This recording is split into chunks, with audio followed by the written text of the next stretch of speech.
Good morning. It's the appointed time. We have a quorum. I call the meeting to order. Members, today and the 20th of March, we have set the agenda for the ESC. The agenda is the same. We have already circulated ECI 2025-26 number 11. It sets out the changes in the directorate establishment of approved and their impact on the establishment. On today's agenda, there are 3 items. Let me remind members, if there is any direct or indirect pecuniary interest with the items under discussion, please, under Rule 83A of the Rules of Procedure, disclose the nature of the interests before you speak. I also would like to ask members to take note of Rule 84 of the ROP in relation to voting on items with a direct pecuniary interest. Now, item number 1, EC 25-26, number 12, to recommend the making of the following time-limited directorate post in the HAD with effect from the 1st April of 2026 or with immediate effect upon approval of the FC, whichever is the later, to continue the work in deepening the reform of building management. On the 9th of February this year, the government has consulted the panel on Home Affairs, Culture and Sports.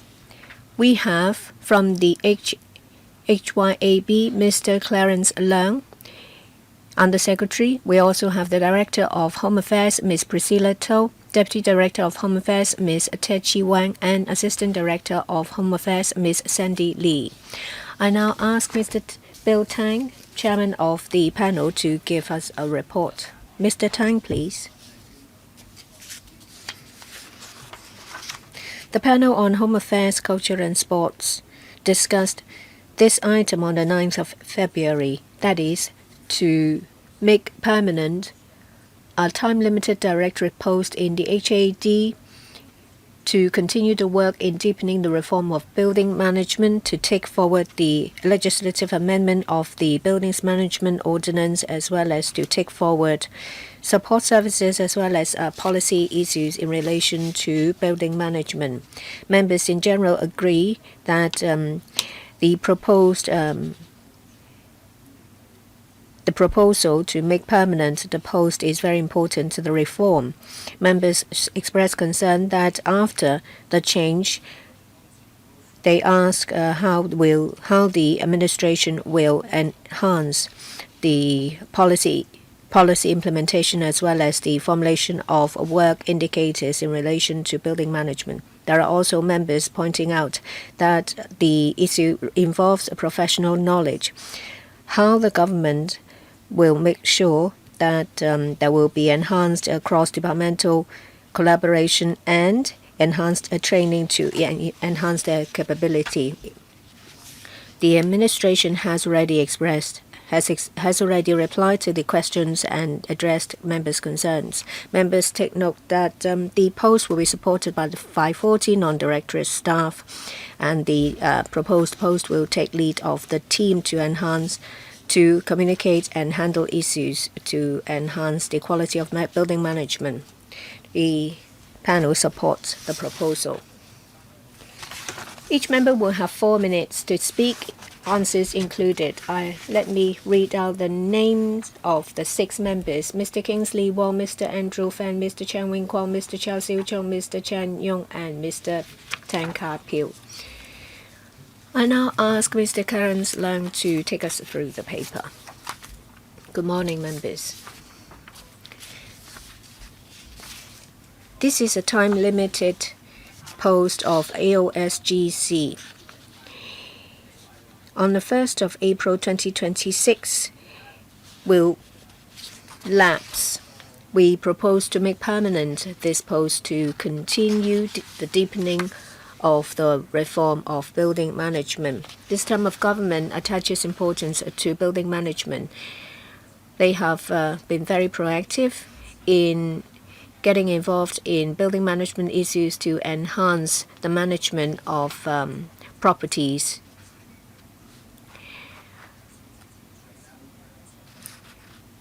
The post will take forward the work of the amended BMO. It will also head relevant working groups to implement building management issues. It will also take forward the working group of building management in district councils, as well as overseeing other policy issues. To better address concerns of the public, the government is taking forward the deepening of reform of building management. On the February 2026, the direction of the proposed amendment in the next stage has been taken to the HAD. The proposed amendment covers the work of OCs. We have also, through working groups, collect views from the public. The proposed post will take forward the work of the proposed legislative amendment. It will also take the lead in publicity and public education. The Assistant Director will continue to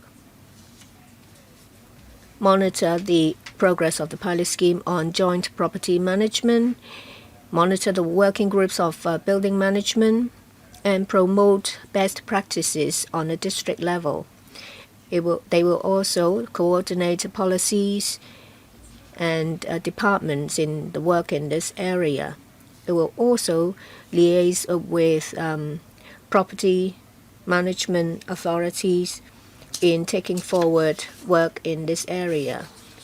We ask the subcommittee's support to make the recommendation to the Finance Committee to make permanent this post to ensure that all these important functions will continue. And the work will be strongly supported by a directorate personnel. Thank you. Now the floor is open for questions. Mr. Kingsley Wong. Thank you. I support the proposal to make permanent this time-limited post. I see that, in all districts without joint property management, there are hygiene problems, maintenance and repair issues. I can see from paragraph 12 to 13 that the current progress is not ideal, just over 100 buildings. We're talking about over 6 months.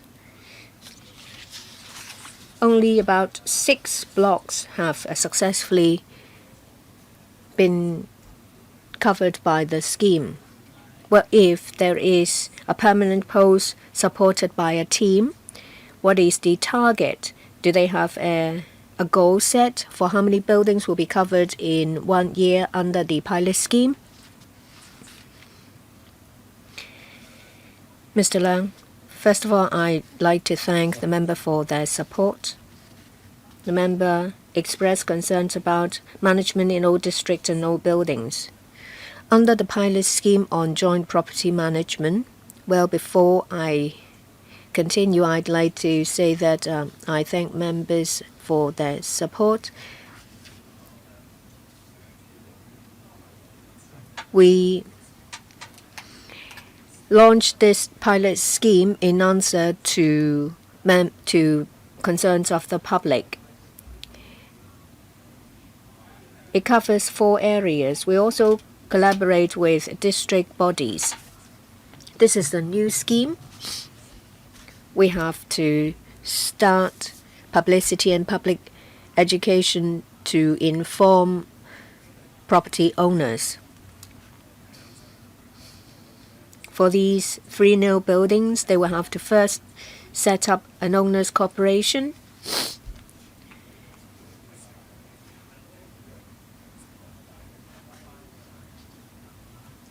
They have to liaise with the organization in charge of the scheme. They will discuss about the progress of the pilot scheme. In Yeoqing Wong, there are 3 buildings that have signed up.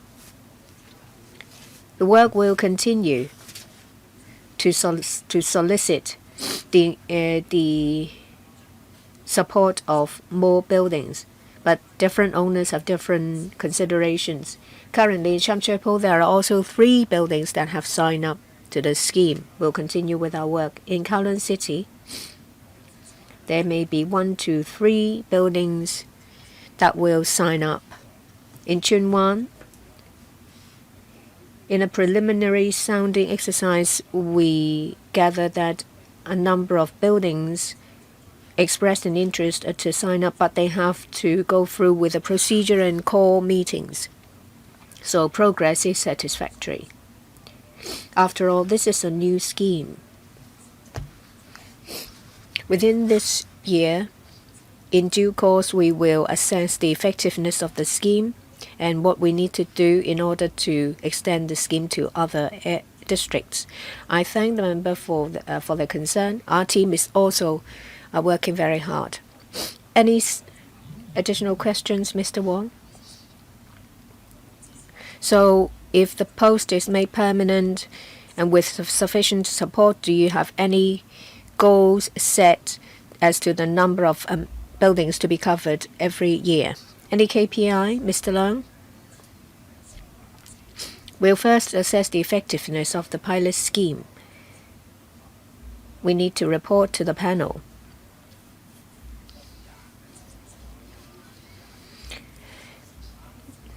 This has to be done before we map the way forward. Owners' consent will have to be obtained, meetings have to be called. That's out of our control. Some members have expressed an interest, whereas others would like to play by ear, subject to the effectiveness of the pilot. That's the decision of owners, but we will do our best. Next, Mr. Andrew Fan. Thank you. Paragraph 9 points out that there is a general expectation that the HAD will follow up on breaches of the BMO, and they would also like stronger support. So there are expectations. And as a result, we have high expectations of this post.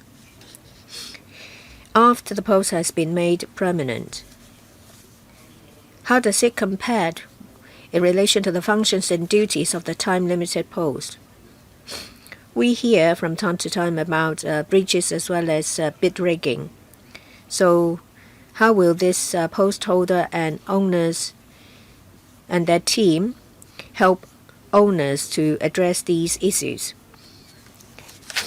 Paragraph 17 talks about the expectations of the post. Just now, there are also some KPIs mentioned. So will the KPIs be in great detail so that we can gauge the performance of the post holder? Mr. Leung, I thank the member for the question. The HYAB, as I said at the outset, as well as the HAD,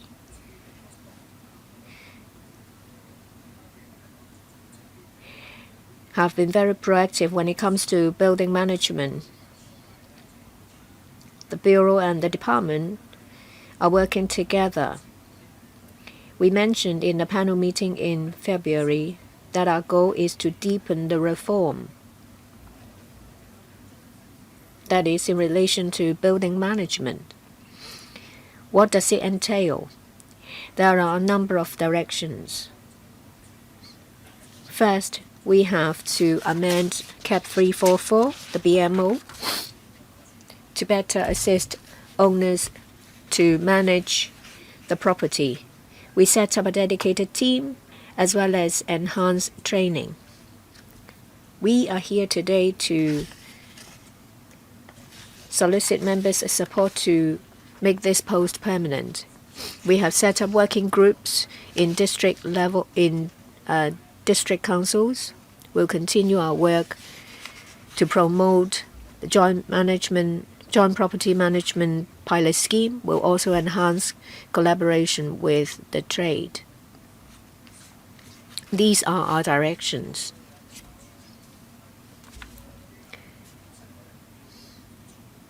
Making permanent this post is an important step.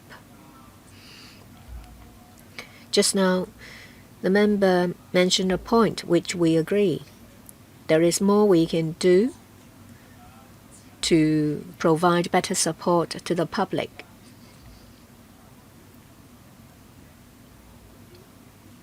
We'll follow the direction to deepen the reform.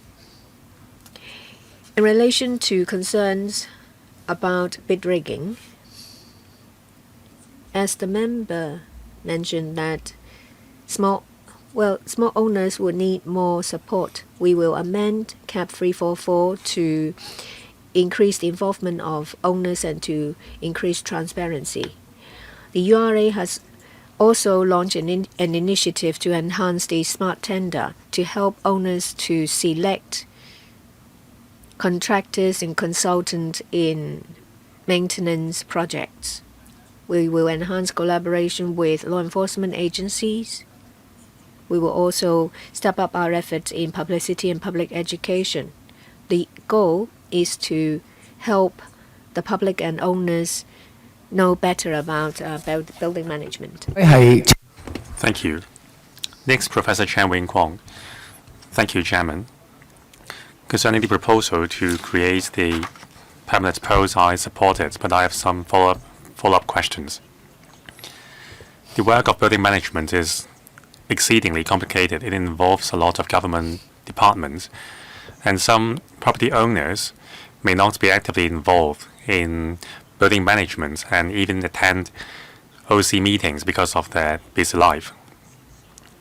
So the improved building management work, besides improving the legislative framework, we need to enhance the awareness and involvement of owners in building management, especially elderly singletons. So by changing the time-limited post to a permanent one, how will the post holder enhance the work on publicity and education to help owners understand the importance of OC meetings and building management work? The assistant director, how will the director meet with, engage with owners and OCs? Will the post holder reach out proactively to explain how building management work is conducted to them? Now, besides daily management work, it also involves minor works, building maintenance, and even tendering. So how will the government coordinate different professionals to help the owners? Undersecretary. Thank you, Chairman. Thank you, Professor Chen. First of all, thank you for supporting our proposal. I fully agree with you. One of our major tasks is to help property owners understand their duties to manage the building and enhance their involvement. So in the upcoming amendments to Cap 344, we will seek to enhance the level of involvement of property owners, and we will also conduct more publicity work. For instance, our liaison officers in the district offices regularly reach out to OC members and individual property owners. Now, in the proposed amendments to Cap 344, liaison officers will be required to disseminate information in a more timely manner to property owners. And we have a centralized platform for building management. Through the platform, we engage professionals from different disciplines to hold talks for OCs in different buildings, and disseminate information to them. Now, we have just established the working groups on building management under the DCs starting from this year. DC members are actively participating in the working groups. So we look forward to seeing the working groups reach out more to the community to educate the public on building management. Now, the government is taking a very proactive attitude towards improvements in building management. Government departments have strategies to tackle different cases. High-level management is also involved. Next, Mr. Chao Siu-chung. Thank you, Chairman. I support the proposal to convert the time-limited position to a permanent one. The post of Assistant Director was created back in 2018, and over the span of several years' time, the post holder has discharged a large amount of duties. Now, we all know that building management is very complicated stuff, especially after the Wangford Court fire. The task of building management has become more important. Now, in terms of manpower, when we extended the post back in 2023, the post holder was underpinned by 45 non-directorate grade officers, among which 9 were involved in the work of care teams. Now, the task of managing care teams have been reassigned to Assistant Director 4. So do more colleagues need to be assigned to Assistant Director 4 to manage care teams? Now, this post holder will be underpinned by 44 non-directorate support staff without the duty to manage care teams. So, in theory, the task has been lightened. Now, the labor union and our colleagues have received inquiries from individual owners in older buildings. When they receive maintenance order or fire services order from the fire services department, they would be very scared because a large amount of money and effort has to be spent to fulfill these orders. So with more manpower in the team, can the government give more support to these individual owners? For example, when the buildings departments and the FSD are conducting inspection in a certain area, then the district office should reach out to the individual owners and alert them of the upcoming inspection. And early support should be given to the owners' corporations to help alleviate the property owners' concerns. Thank you. 2 questions. So concerning the redeployment of manpower and also early intervention by the government. Thank you, Mr. Chao Siu-chung, for your support and suggestions. I will take some questions and then I will defer to my colleague.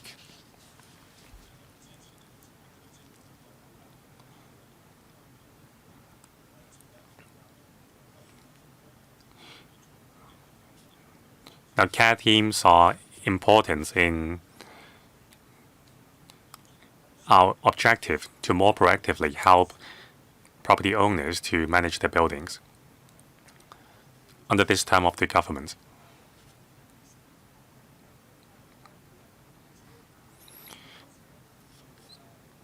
We fulfill the manpower need through internal redeployment.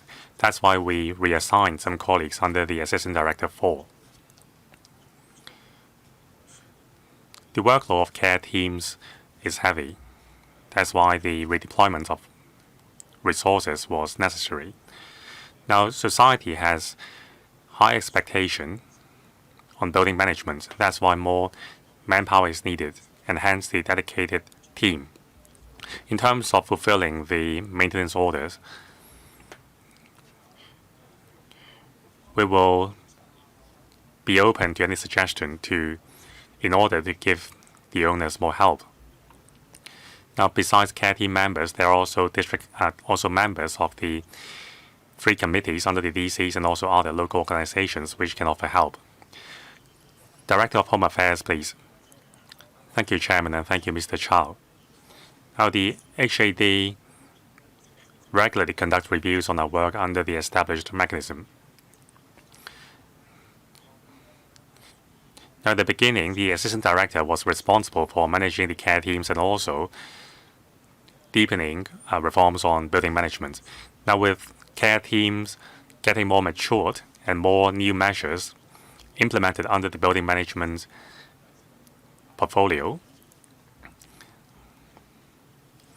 in particular, establishing the working groups on building management under the DCs, and also high-level meetings are required to handle complicated cases. That's why redeployment of manpower was called for. Now, more members have been assigned to Assistant Director 5 to provide assistance to OCs on handling complicated cases and also to follow up on cases from Wangful Court. Next, Mr. Brave Chen. Thank you, Chairman. Thank you, Mr. Leung, for your explanation. I support this proposal.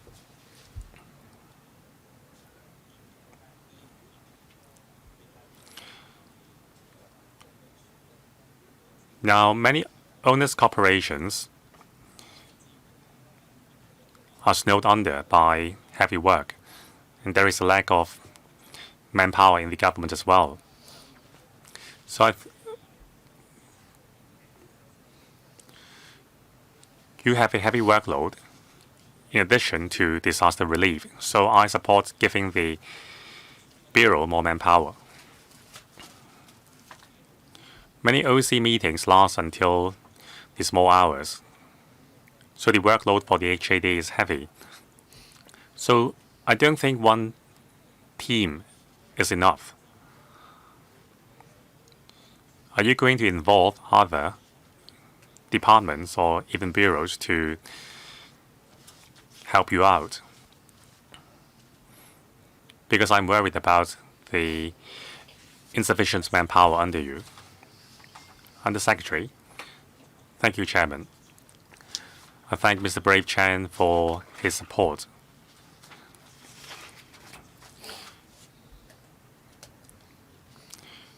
He is an expert in community affairs.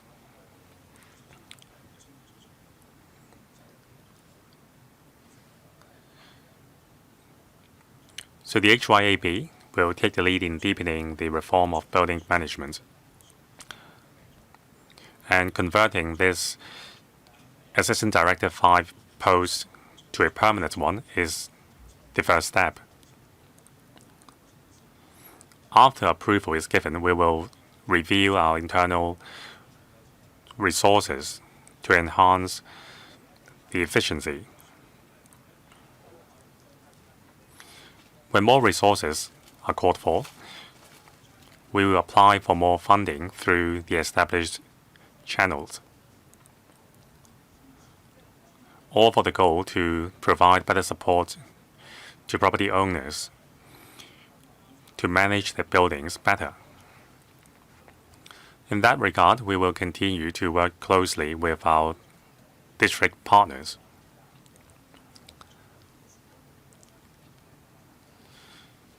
That will showcase the improvements in district governance. Mr. Bill Tang, thank you. The proposal has my full support. This is a proposal to make permanent a time-limited post. There will be a team of 44 non-directorate staff to support this post, including executive officers, liaison officers. I understand that the liaison officers or contract staff will actually go to the district to carry out the work. So how many liaison officers are there in the team? Would there be one in each district? The current establishment has been running for several years. We want the government to be more proactive in providing assistance. We expect the government to exercise appropriate authority and powers.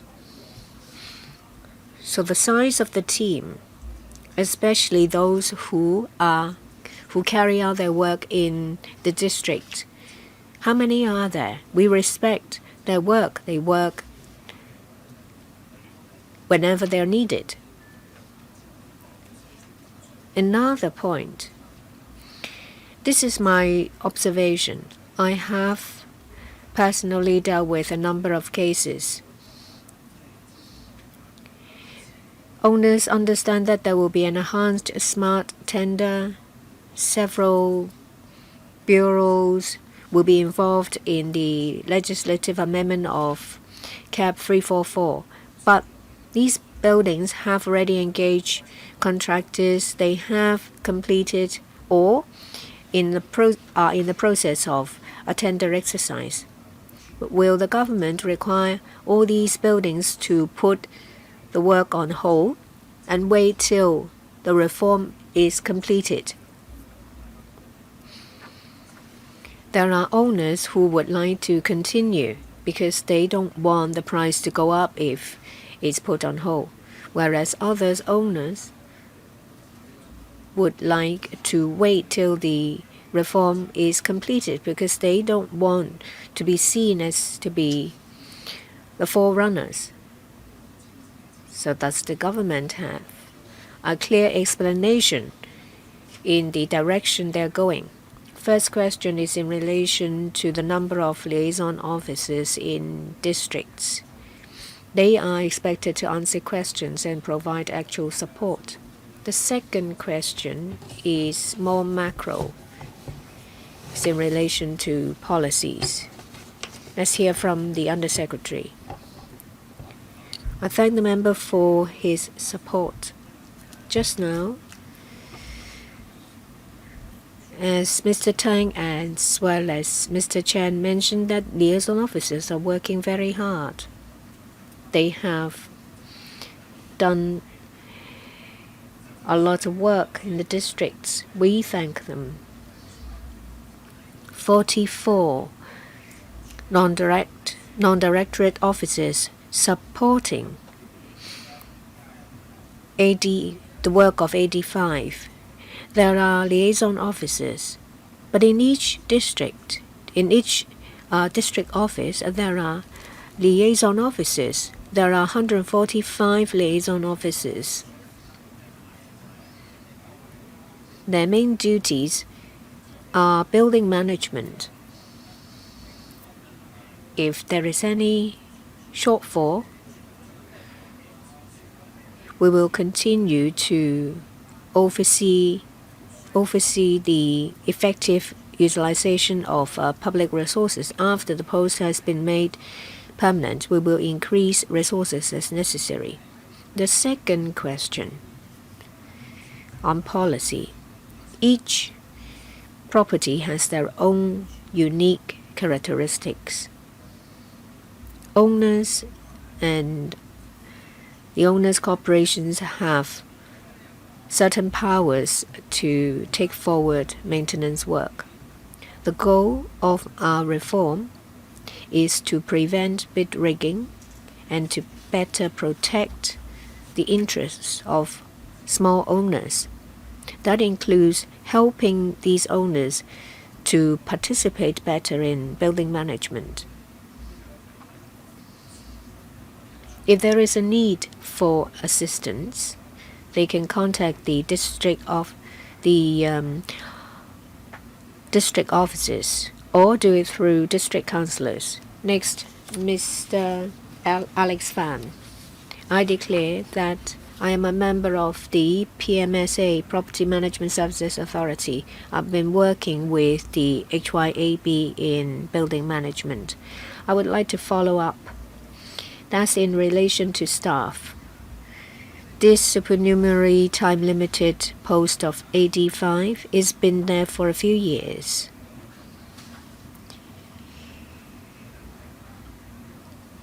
After the Wang Fuk fire, the public has become very vigilant when it comes to building management.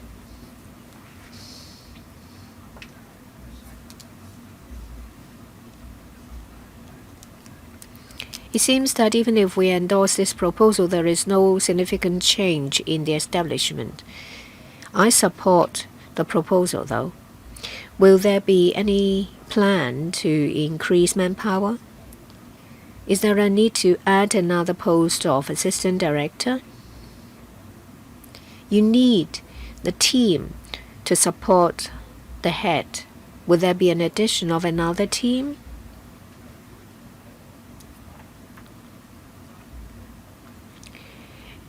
As the Undersecretary said, that each DMC is different. Each property is different. Would you consider one team in the New Territories and another covering Kowloon and Hong Kong Island? Will you increase manpower to better meet the expectations of the public in building management? Undersecretary, a question on manpower again.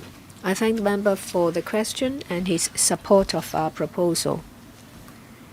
I also thank the member for his concern in relation to manpower.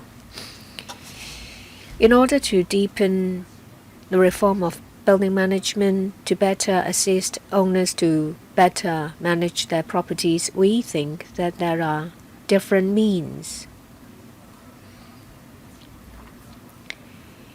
One of our duties after the post has been made permanent is to take stock of what we have and how to better use our resources. We can enhance training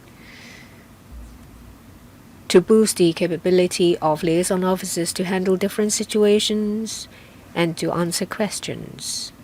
This is very important.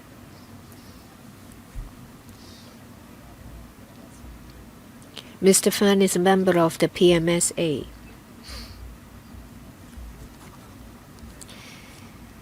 Our cooperation with the PMSA as well as the property management sectors will better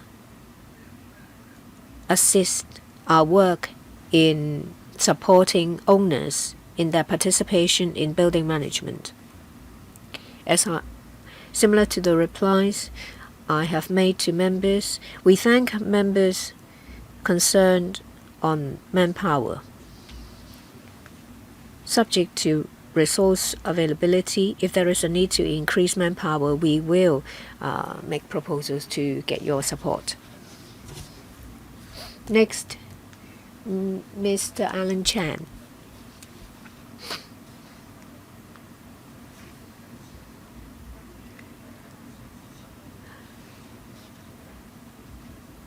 I strongly support the work of the government in building management. There are over 9,000 buildings that's over 50 years old. 80% of these buildings, of the buildings in Hong Kong, are over 30 years old.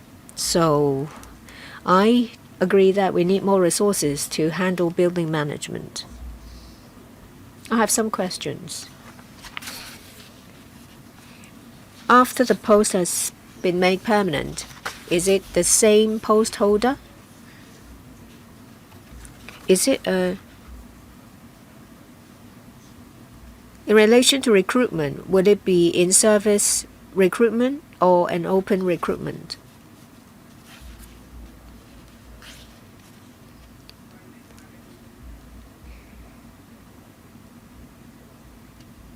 Can we draw reference from those who have a rich experience in property management and people who are not within the civil service? How can we make good use of them? Are there KPIs? Any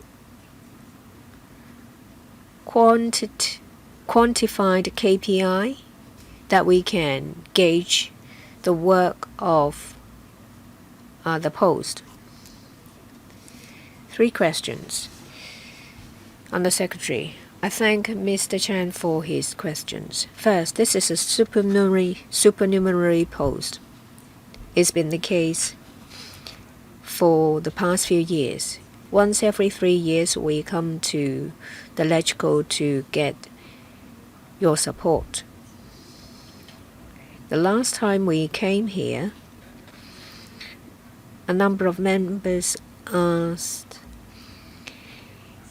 if the post will be made permanent given the onerous workload.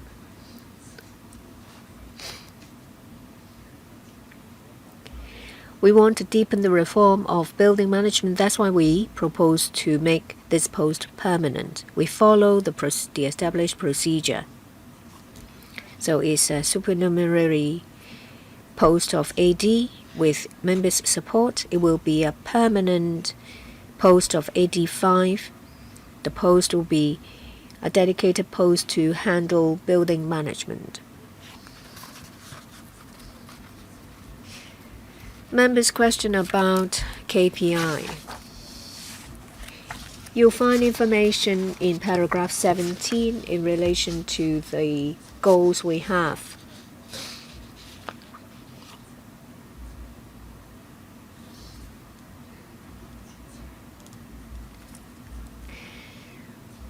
Well, there is an internal high-level task force chaired by the Secretary. Every week we go over different cases. The Secretary will give directives and the assistant directors will carry out these directions. Say, for example, disputes when it comes to handing over transition of different terms of owners' corporations, or cases where the account of the OC is frozen for different reasons. Different properties have different problems. Handling these issues is an important part of the work of this post. They have to implement the work set out by the high-level task force. They are also tasked to take up publicity and public education work. That includes different events, campaigns endorsed by the Bureau. In addition, we need to collaborate with district bodies and different organizations to better disseminate the information.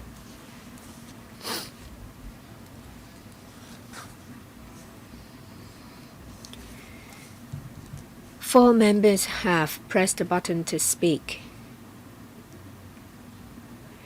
To those who are in the building, if you would like to speak, please come down to press the button. I think we have time to handle this. Next is Mr. Chan Pok Chi.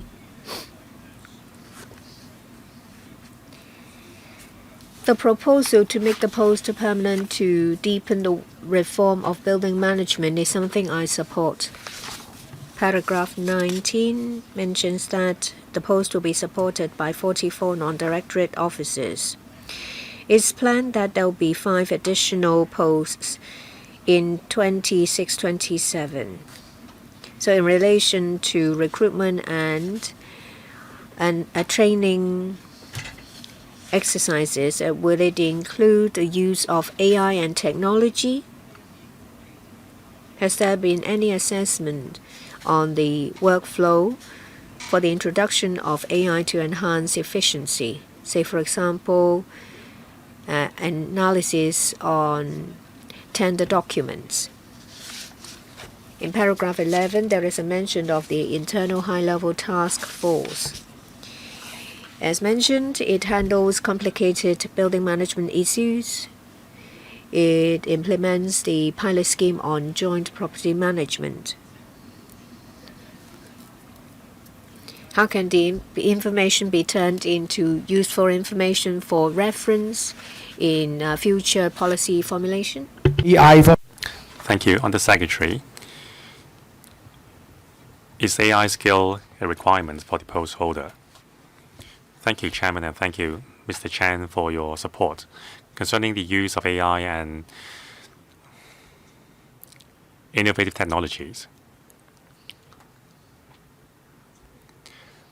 this government has been very proactive in applying innovative technologies.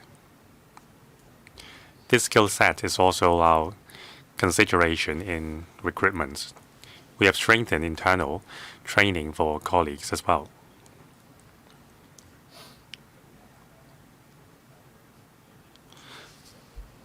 And also, we have been collaborating with different property management companies to strengthen the adoption of AI.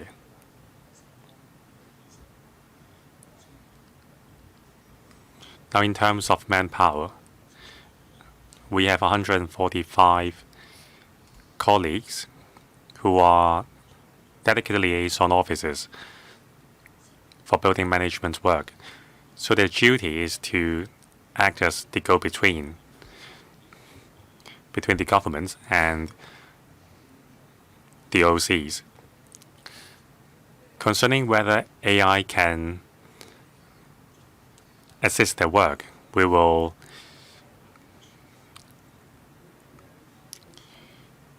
think about that. But after all, human-to-human connection is the most important thing here. Now, we have a wide variety of buildings in Hong Kong. There are standalone buildings, and also there are large-scale housing estates. Different types of buildings face different challenges. So through our work in the past 2 years, and also through the cases that we have come across, we will seek to address some of the problems we see through an amendment to CAP 344. Thank you, Undersecretary. Next, Ms. Judy Chan.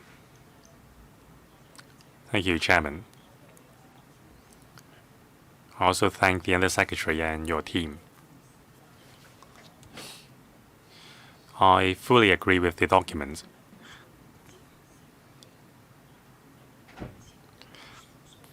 That we really need to respond to the call for improving building management. So I support the creation of this permanent post. Now, there are 145 liaison officers as we speak. Before the fire,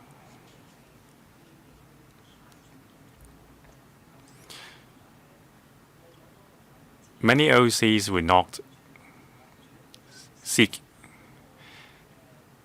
HAD for help to conduct the meetings. But the situation has changed after the fire, so I think the workload on the HAD has become much heavier. Now, the rationale for converting this post is to deepen the reform of building management. So in terms of deepening reform, besides enhancing the quality of your service is also important. Now, the liaison officer may be able to provide some immediate answer to OC members in relation to the laws. However, sometimes more human touch is required. For example, liaison officer may need to act as a mediator to resolve disputes. But it seems to me that the liaison officers are quite hesitant in taking up that role. So in terms of deepening the reform, will you train your frontline colleagues to step up to this role of mediator? Undersecretary. Thank you, Ms. Judy Chen. As I've mentioned in my previous answers, our liaison officers have contributed a lot in terms of improving building management.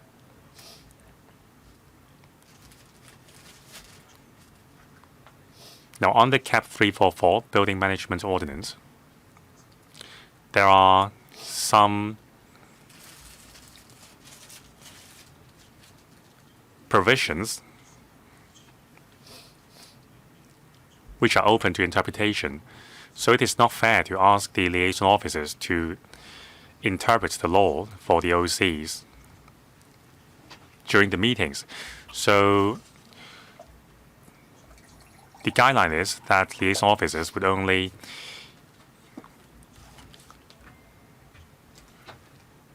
explain the law through previous cases.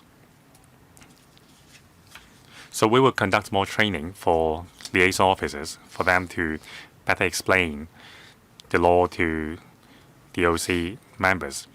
Now, it is not uncommon to see disputes arising from OC meetings. Now, the liaison officers will do their best to resolve conflicts, but also there are other services under the HAD, for example, free of charge legal advice, mediation and dispute resolution services. So these services are delivered by professionals, and they are very effective in resolving disputes.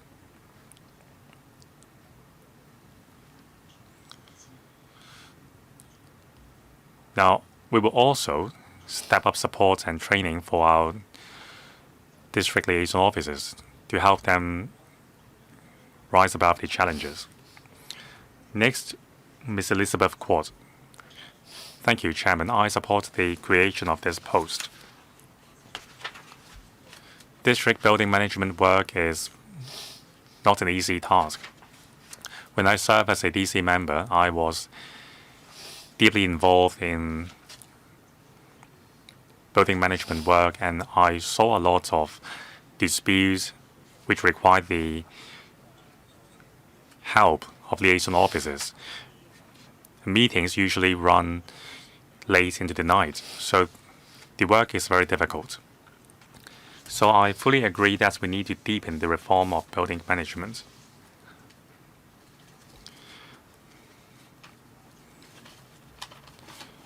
Now, many residents are concerned how we can equip owners' corporations to combat bid rigging.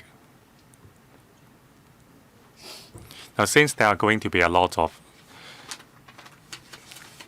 assistance provided to OCs, we should harness the power of technologies. Now, innovative technologies in building management and fire services have become more mature. By using the Internet of Things, we can improve the efficiency of the systems. Now, there are so many old buildings which require inspection. So with the development of drones, we can deploy drones to conduct inspection of the building's external walls, drainage pipes, and so on. It will make the job faster, cheaper, and safer. But many property owners in old buildings are not aware of these technologies. So we need to equip the liaison officers of the latest technologies in property management so that they can educate owners, corporations, and individual owners of these new technologies. Thank you. The question is about the use of technologies. I thank Ms. Elizabeth Quart for her support and for her experience. I agree with her suggestions. Concerning the first part of the question about the concern of bid rigging,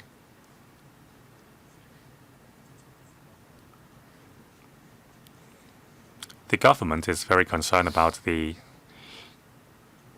issue as well. Through introducing an amendment to the Building Management Ordinance, we will enhance the transparency of building management and the level of involvement of owners. And we will also improve smart tender so that we can provide better information on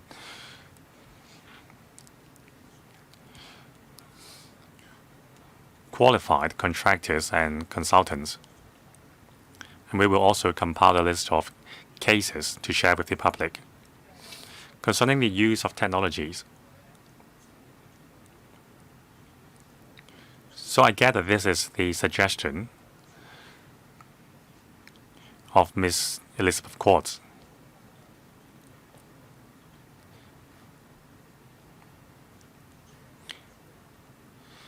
So we will strengthen the awareness of technologies on the part of our liaison officers. And second, we will enhance the coordination between the PMSA and the property management sector on the use of technologies, especially on the use of drones. So as to improve the efficiency of the entire sector. Ms. Julia Lau. Good morning, Chairman. First of all, I support converting the time-limited directorate post to a permanent one.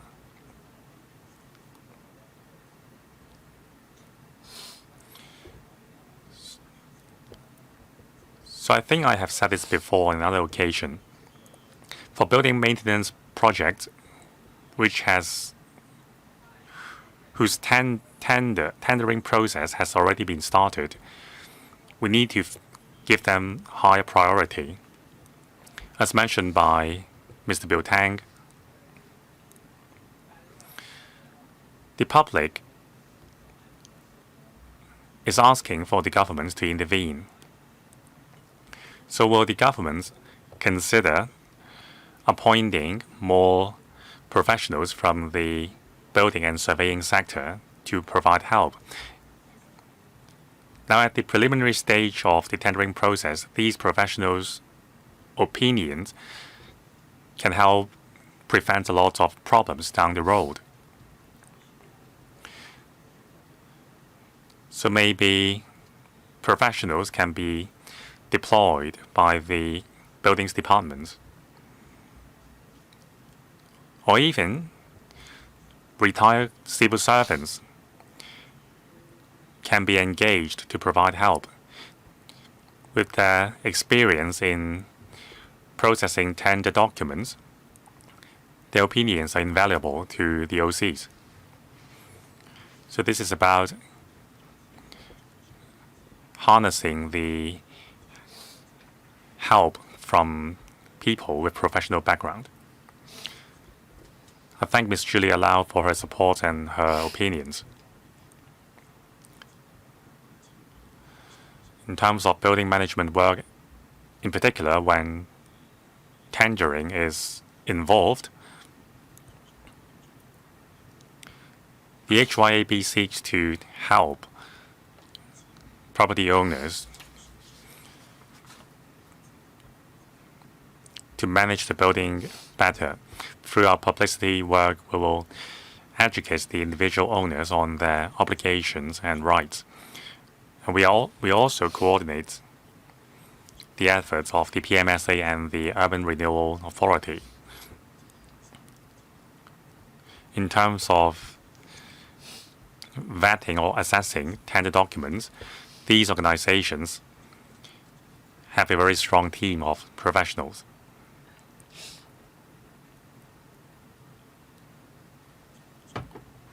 So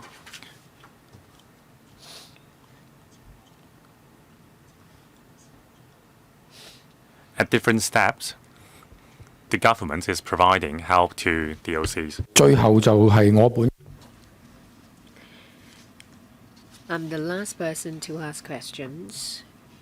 Members have been very enthusiastic in expressing their views and asking questions. Say, for example, those relating to KPIs, the number of liaison officers, whether that is sufficient. They also talked about how the proposal will enhance better communications with residents. It shows that there is expectations to the results of the deepening of the reform.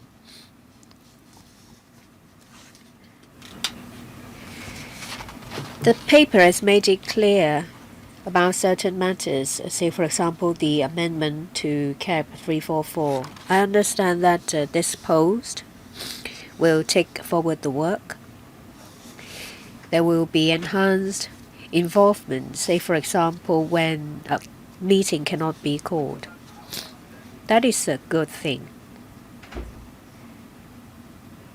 There will be further deepening of the reform.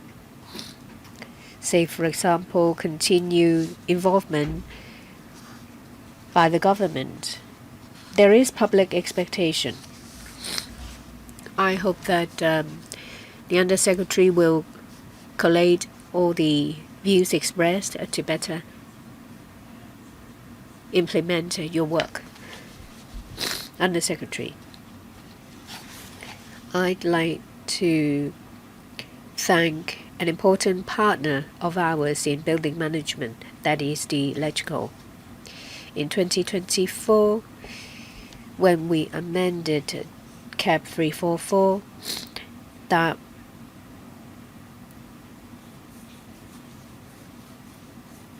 made me realize that I had a very fruitful time in the process of communications with LegCo members.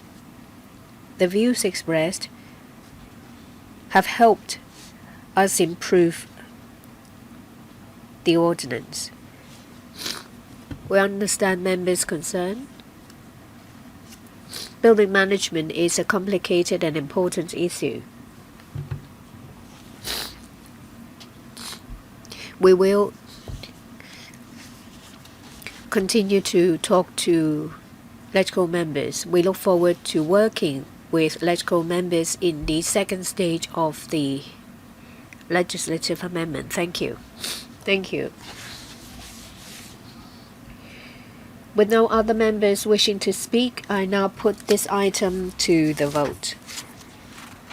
Those who are in favor of item EC 2025-26 number 12, please raise their hands. Thank you. Those against, please raise their hands. I think members who have voted mostly vote for the item. The item is endorsed. Next, we have to put to the vote whether there should be further discussion by the FC.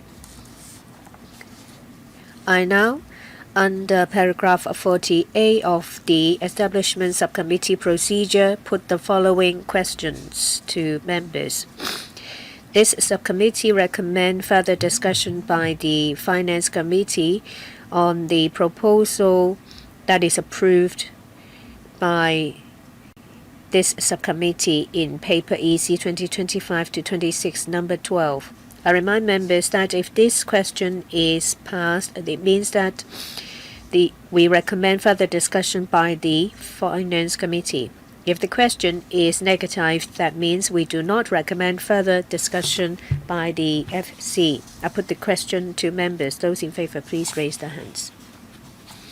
Those against, please raise their hands.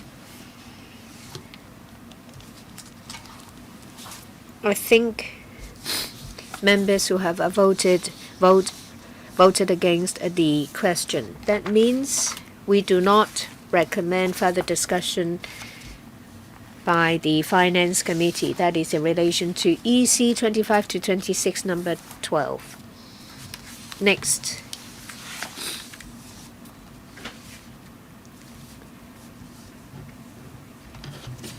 Please invite the team for the next item to come in.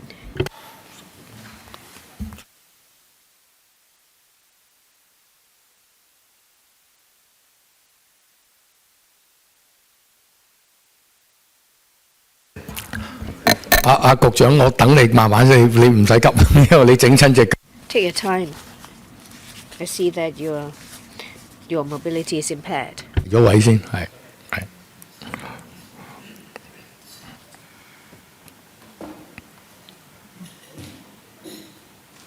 好，好啦，咁我哋進入議程項目2嘅。Item 2.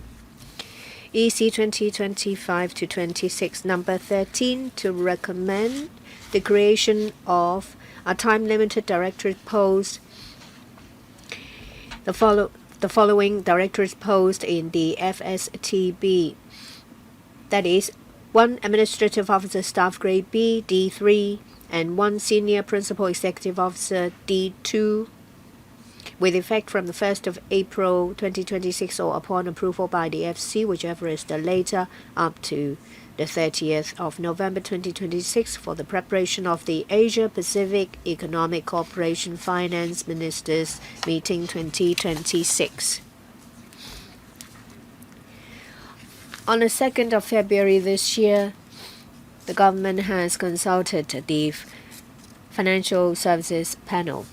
We have with us from the government Mr. Christopher Hui, Secretary for Financial Services and the Treasury, as well as Mr. Francis Ho, Deputy Secretary.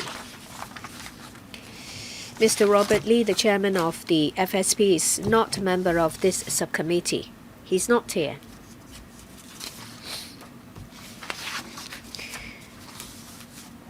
The clerk of the panel has prepared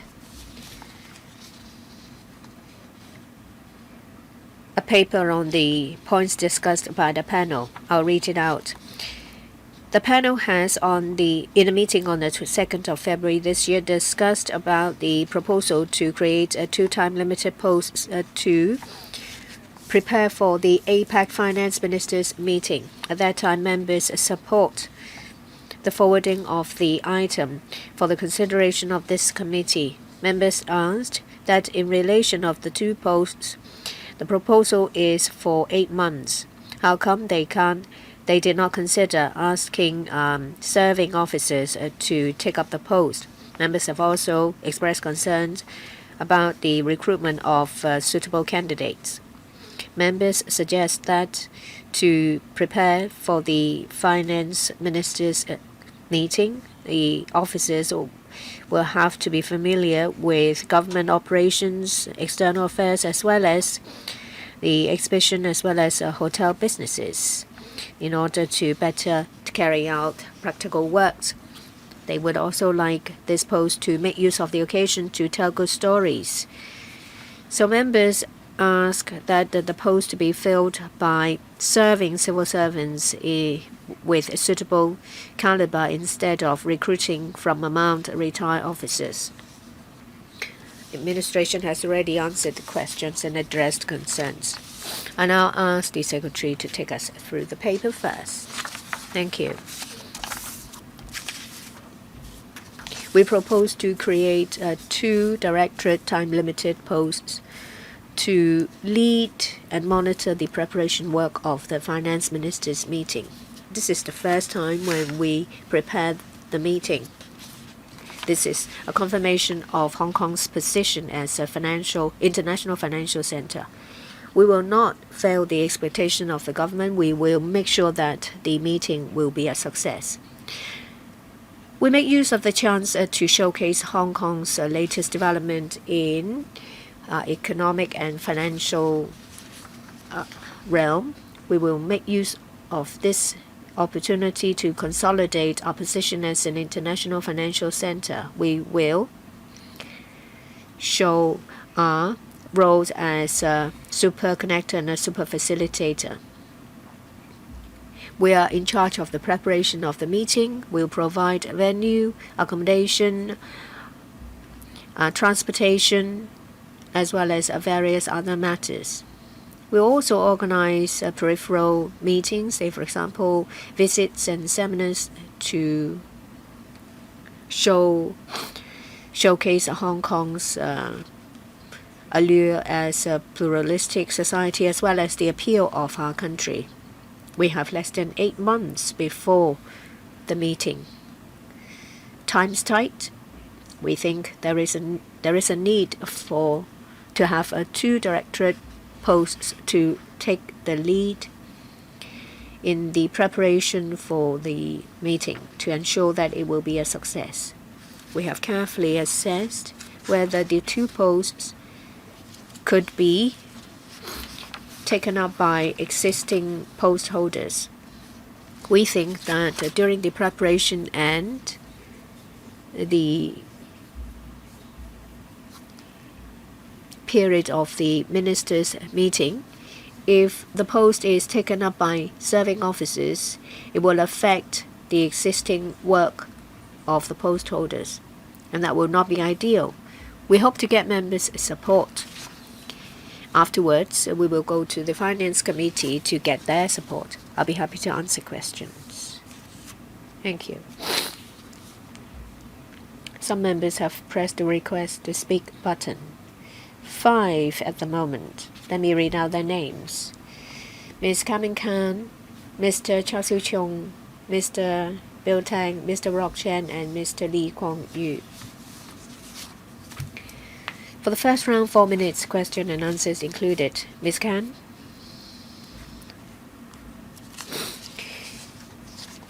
For the first time, the APEC Finance Ministers meeting will take place in October this year. This shows our country's support on Hong Kong as an international financial center. We will have to give it our best to make sure that it is a success.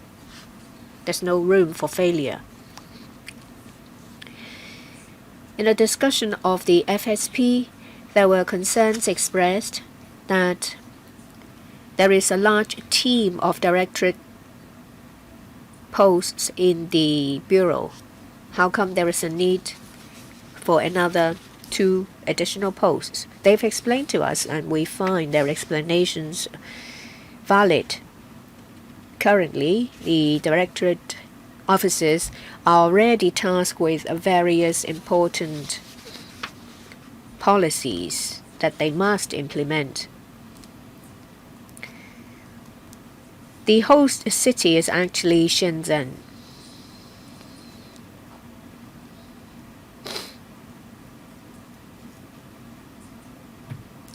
So how will the 2 offices work with Shenzhen to create synergy? I'd like to get more information.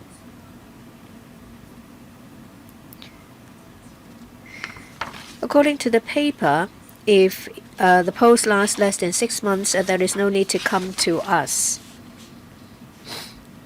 Does it mean that the administration has shown restraint because, well, it's only a post of 8 months that they have chosen to come to us to give us more information? So questions are about collaboration with Shenzhen and the rationale of the creation of the 2 posts. Secretary. The event is organized by the Ministry of Finance. We co-organize the event.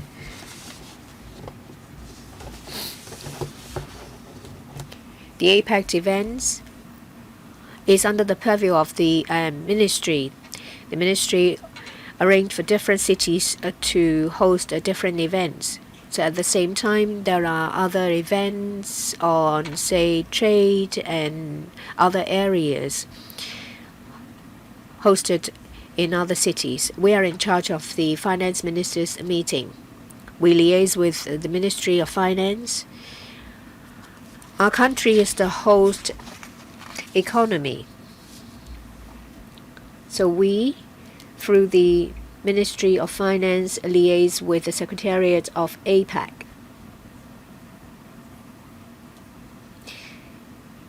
What we do meet the expectations of the Secretariat of APEC as well as the expectations of our country. In relation to the period 8 months, there isn't much time at our disposal, but there is an abundance of work, making arrangements and liaising with different parties, invitations,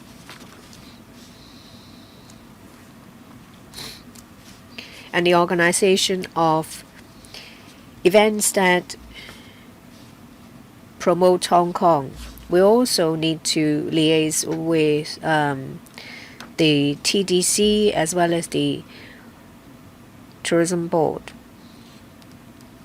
Of course, we need to make sure that public funds is properly used, so we ask for member support. 小松議員。 Next, Mr. Charles Yu-chung. Thank you, Chairman. The Finance Ministers' meeting of the APEC will be hosted in Hong Kong. It shows the country's trust and confidence in Hong Kong. Now, mega event economy is our priority.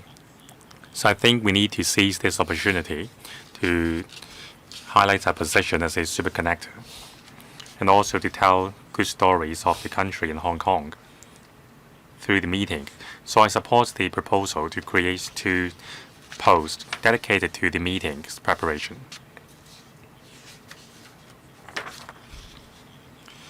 So it seems like a deja vu. Back in 2014, a similar meeting was held in Hong Kong originally. Now that's also the APEC Finance Ministers meeting, which was called off in the end. So back in 2013, the government also submitted a proposal to create 1 D3 and D2 post to the ESC. Now, although the meeting was called off in the end, I think there's something to be learned from the previous application. Back then, 28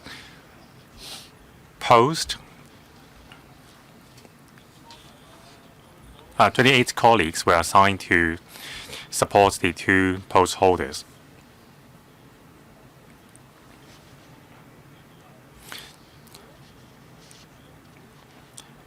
Now, in terms of policing the APEC meeting, the police only created 1 SIP post for the policing work of the meeting. But back in 2013, there were much more manpower than that. So why is that?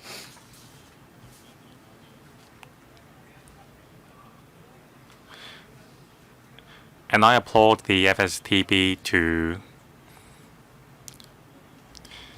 keep the cost as a minimal.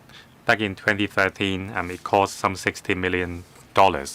But this year, you are not applying for additional funding from the FC. So is the budget similar to the one in 2013?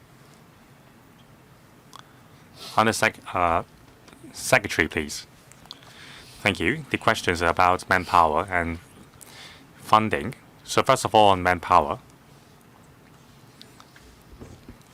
we thank the police force for designating a dedicated officer to help the event coordination team to make preparation for the security of the finance ministers' meeting.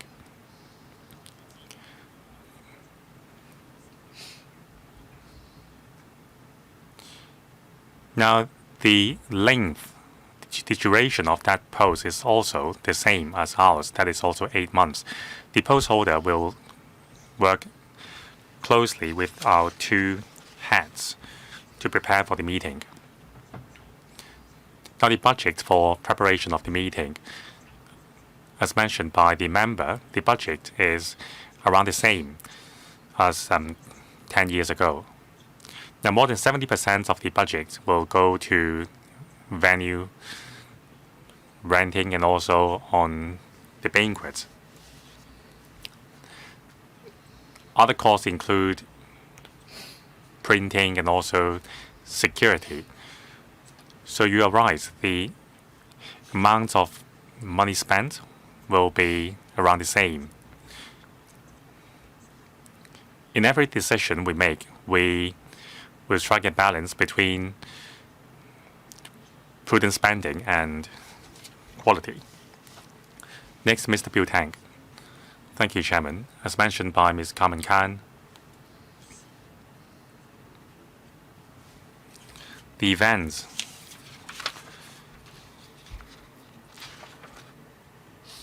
that is the APEC Finance Ministers meeting has to be read in context. Now, this is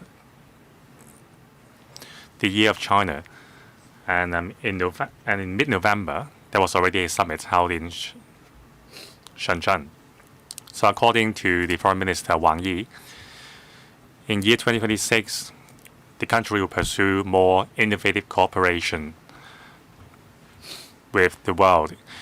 There will be more collaboration in innovation, environmental protection, and transformation.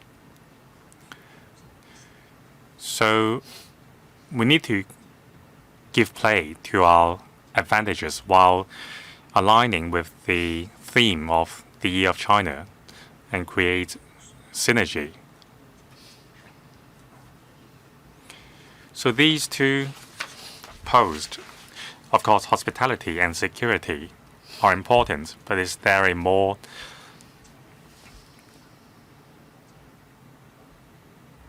macro perspective in terms of aligning with the theme?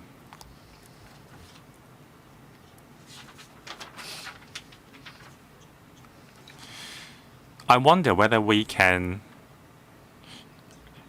ask the finance ministers of some member economies to stay a while longer in Hong Kong to explore opportunities of collaboration with our industries or even sign contracts.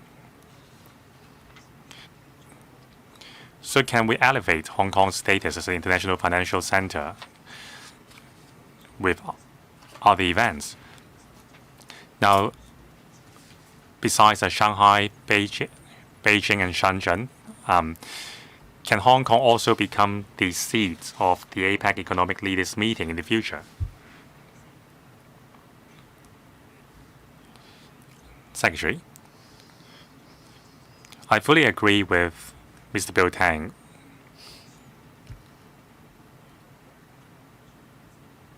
We are not just hosting this meeting for hospitality's sake, so we will align with the country's theme as well. So as I've mentioned, we have a very close working relationship with the Ministry of Finance.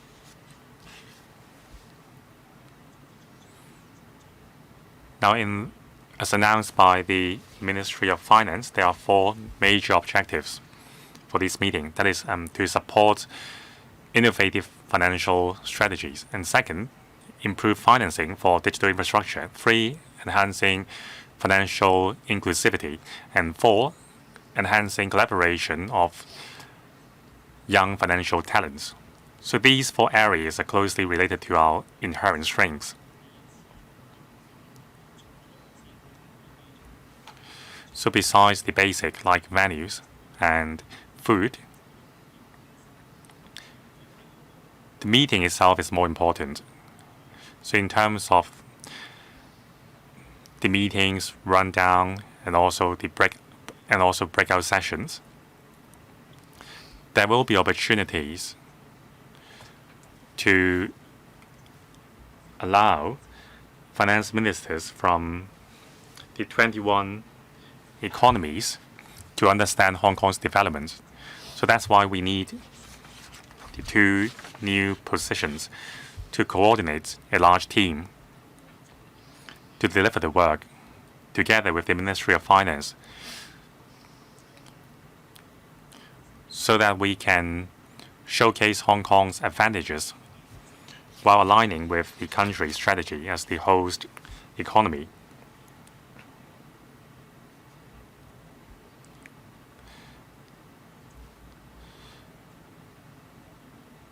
Now we will work towards securing more meetings to be held in Hong Kong. So besides the finance ministers' meeting, I think there will be an Interpol meeting to be held in Hong Kong later this year, and also a tourism meeting or convention hosted by the CSTB later on this year to showcase our strengths. Next, Mr. Rokshan. Thank you, Chairman. Now, the two posts to be created will take effect on the 1st of April.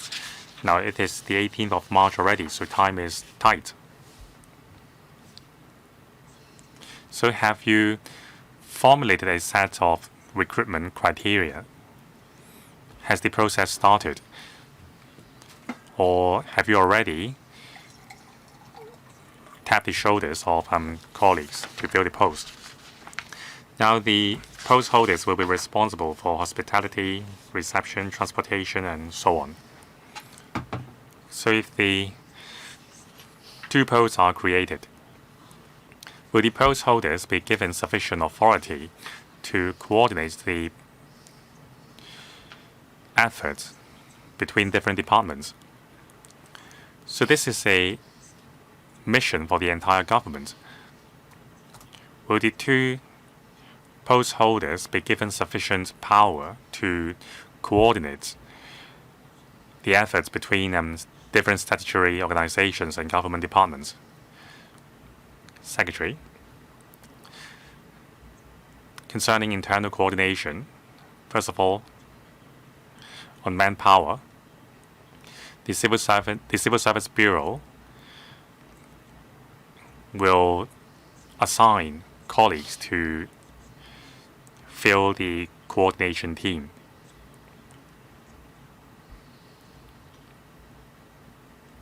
Now, the post holders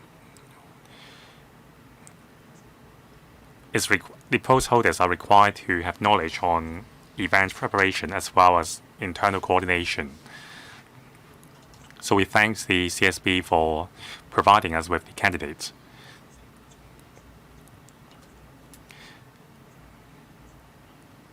Now, on the other hand,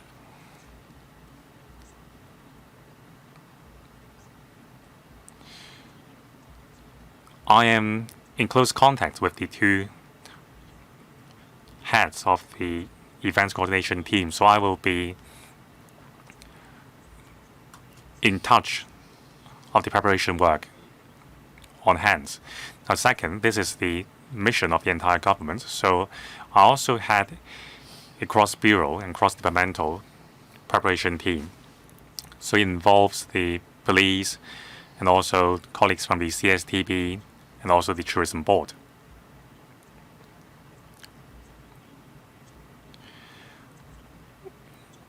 We have put together the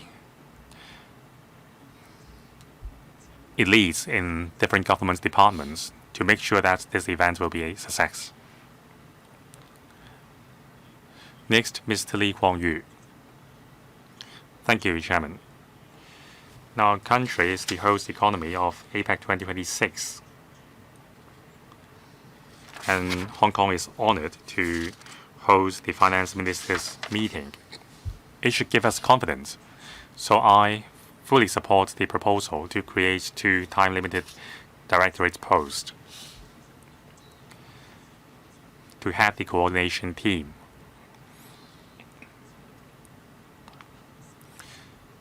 Now, these posts will only last 8 months. So,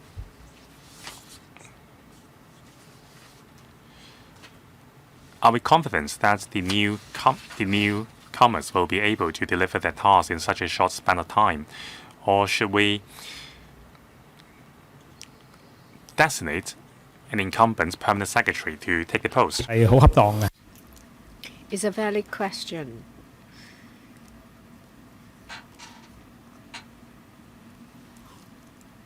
Well, before arriving at the decision whether we have considered using existing staff members, there are 3 assistant secretaries and also 2 other officials. They are all tasked with onerous work, say, for example, the implementation of various policies and initiatives. These are standing tasks. Some of them are key policies with a key focus. That's why we propose to create 2 additional directorate posts to take up the work. The portfolio of the 2 posts are highly focused on one single task.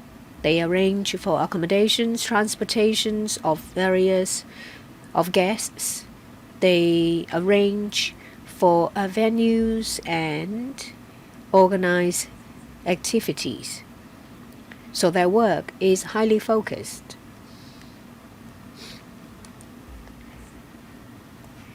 The period is only 8 months. It's focused, yet spanning over a vast area. We involve the Tourism Board, the Security Bureau, the Culture, Sports and Tourism Bureau, as well as the Civil Service Bureau. We need cross-departmental coordination to mobilize manpower and resources to make it happen.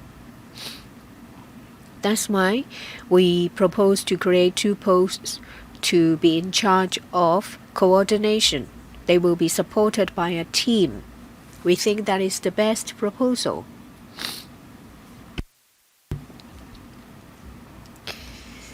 There is not much time before October. After the events, there are also follow-up matters to be done. Say, for example, closing the accounts.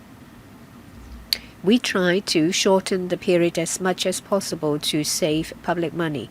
We think that 8 months and 2 posts is a well-balanced proposal.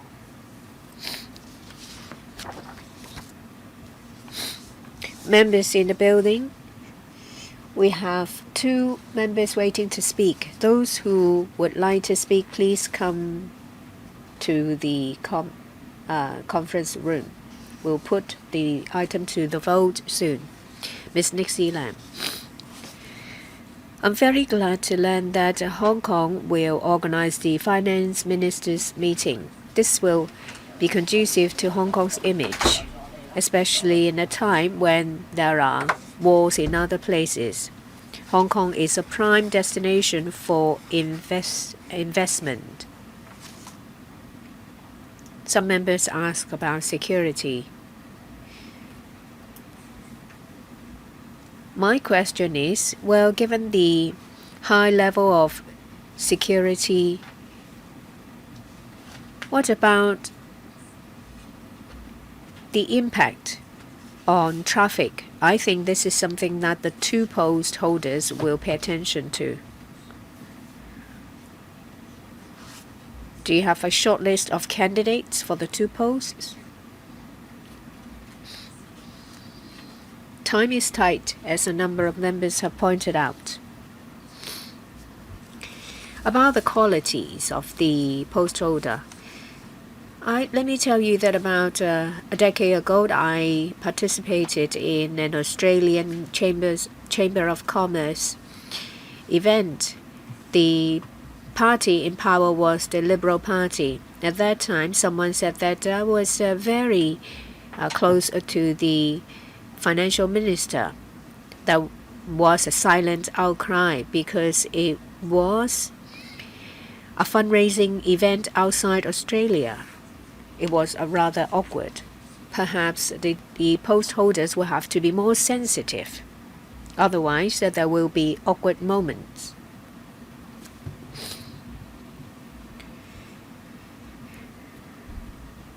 This is an important event, so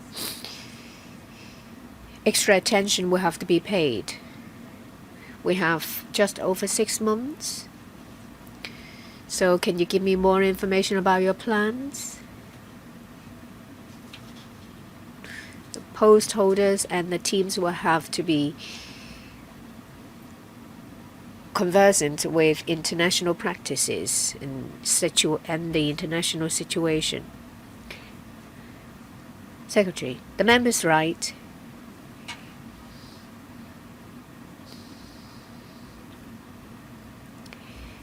The post holders will need experience in organizing international events. With your support, we will finalize the recruitment plan. In addition to knowledge, we also need the post candidates to have sensitivity. There is an increasing need for us to better play our role as super connectors and facilitator. We don't know who the post holders are, not yet. On different levels, not just the high echelon, the post holders will have to be sensitive to different cultures when they are in contact with different guests. In addition to the II.Proposed and their teams, will engage students to act as ambassadors. We'll give them trainings. Say, for example, for Muslim guests, alcoholic drinks and pork will not be offered. We want to engage someone with experience. That's why we need your support. Well, under security, there is also registration and verification. That's part of our work, and we attach importance to it. Next, Mr. Perry Yu. China is the host economy. Major events will take place in Shenzhen. We're glad that the finance ministers' meeting will take place in Hong Kong.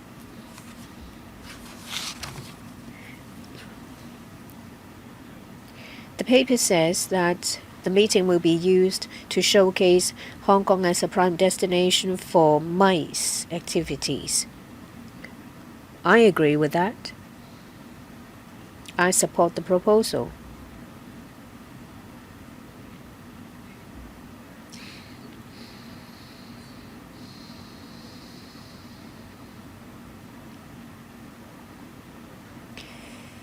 VIPs may travel through Hong Kong to go to Shenzhen. We serve many international destinations. Of course, the finance ministers' meeting is a key event. Can we collaborate more with Shenzhen so that we can promote Hong Kong under the other events?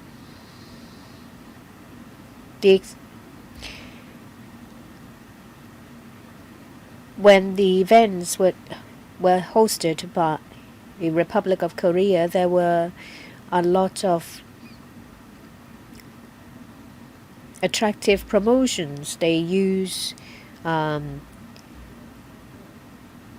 Korean stars, singers to produce clips as well.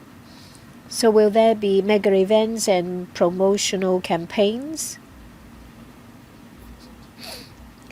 Secretary, I think what Mr. Yu said is very important. We need to create synergy with other cities. The finance ministers' meeting is a separate event from the leaders' meeting. But some ministers, financial ministers, may travel through Hong Kong. We want to do better coordination. This is a great opportunity for us to showcase Hong Kong and to tell good stories of Hong Kong and our country. The member also mentioned about publicity. The fact that the meeting is hosted by Hong Kong is itself a good publicity. It's good publicity. A number of organizations have approached us, telling us that they would like to organize the events during that period. They would like to mount publicity activities and reach out to government officials. We want to make our publicity more interesting and more attractive, and these are factors we take into account. We will continue to consult members. It's my turn. Members expressed their support to the proposal. Members are mainly concerned about making use of this chance to tell good stories of our country and Hong Kong. Writing on Mr. Yu's questions, I would like to ask whether there will be mega events organized before and after the ministers' meeting, because some VIPs may travel through Hong Kong to and from Shenzhen. So this is worth considering, organizing events before and after the finance ministers' meeting. In Live Golf, a lot of people came to Hong Kong and take part in different activities. I ask you to liaise with other departments to put in place arrangements to maximize the synergy effect.